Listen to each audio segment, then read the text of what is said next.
Welcome back. You're watching the 3 Defining A's of 2013, a brand equity special with me, Sonali Krishna. Now, here's an idea that was born in the spur of the moment way back in 2006. It all started with Nicholas Negroponte, founder of the MIT lab, who came to India with his $100 laptop scheme in tow. Little did he know that he'd sparked a vision in the Ministry of Human Resource Development for a tablet that would aspire not just to match but beat this very scheme. The project finally went underway in 2009. The world's cheapest tablet, Aakash, was given birth to in October of 2011.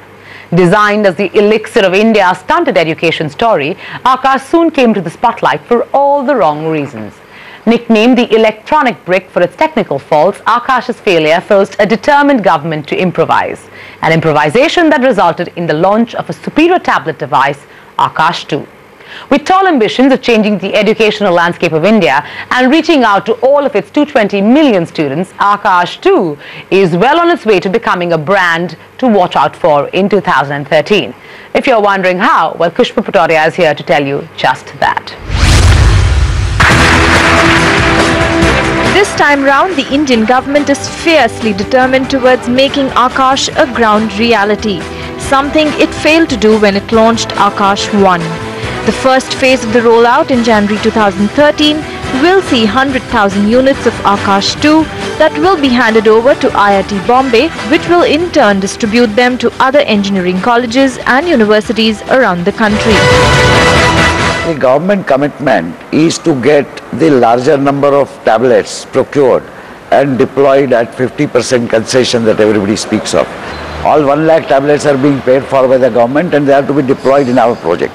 But the next tranche which the government will procure, these will be procured from multiple vendors and these will be deployed. So government is committed to bring into the market in the educational segment at least 50 to 60 lakh tablets over the next one.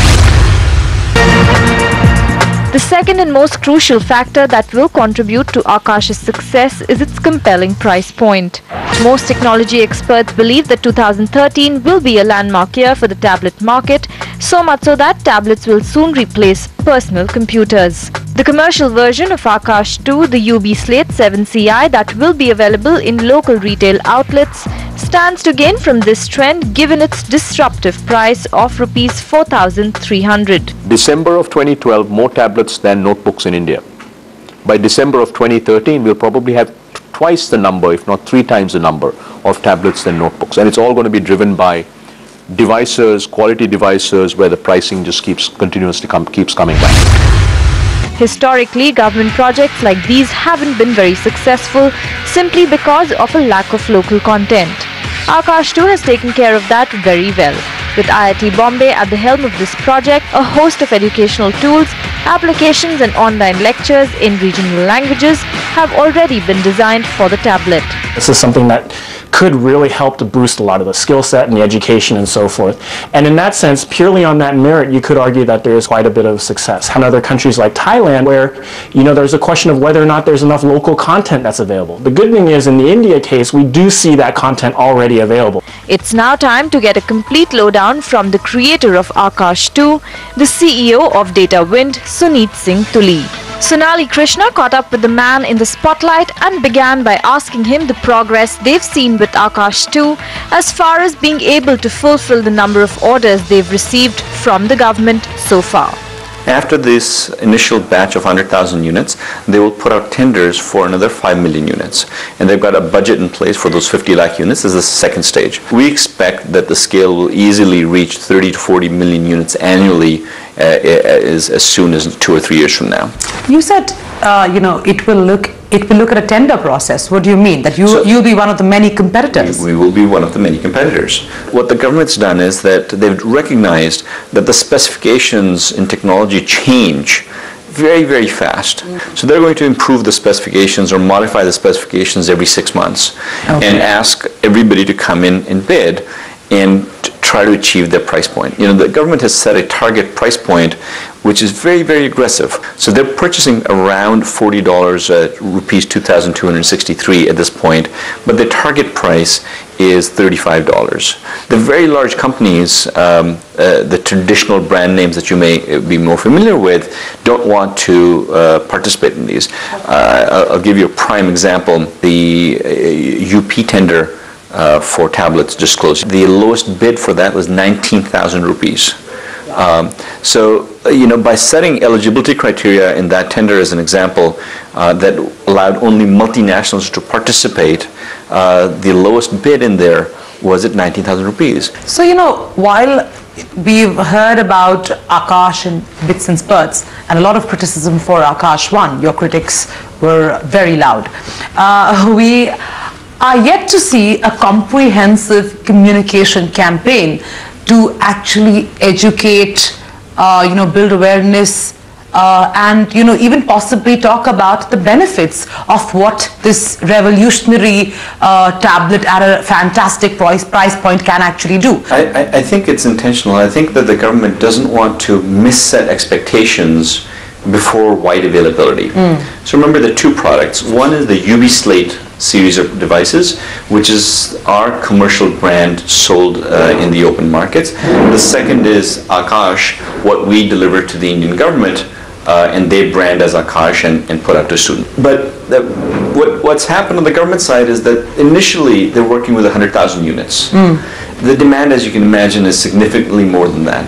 So to do broad campaigns when the supply is at the start is not going to be realistic. People that are not aware sometimes criticize this project for either lack of connectivity or lack of content. They don't realize there's a significant amount of content that has been created. So NMEICT, for example, put out a significant amount of free broadband into colleges and universities. So many hundreds and hundreds, maybe over 1,000 colleges and universities in India got equipped over the last 3 years with free broadband access. Sure. Then they spent a lot of time and effort and funding in creating ebooks. And they've created tens of thousands of ebooks which are freely available for these students.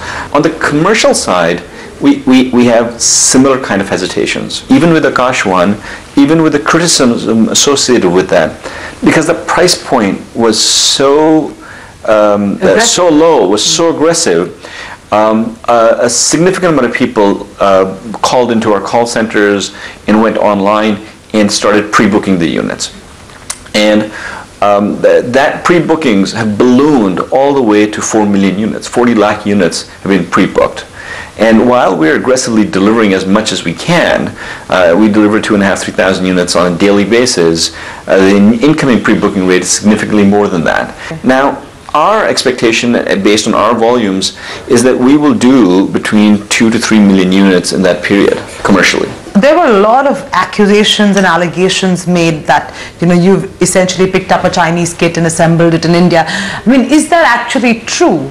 And what was the problem the government had with you, and of course the several critics that you've cultivated over the last few years? Sure. So this is an important question, I think. Your first part of your question is, what was the problem the government had with us? The government's not had any problem with it. In fact, the government's not the one who said with where the product's made. Sure. Okay. The UN Secretary General on November 28th, in front of 70 UN ambassadors, 400 or 500 developmental staff and others within the UN, stood up, on a global stage, and congratulated India for its efforts around Akash. And the reaction within certain elements was, no, it's made in China. Don't give us a pat on the back. We don't deserve it. There is a general sense, okay, of defeatism that exists in this country, okay?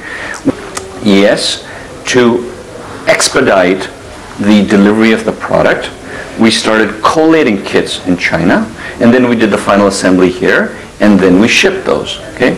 Nothing wrong with that. So those that say, hey, it's off the shelf from China, yaar le aao na.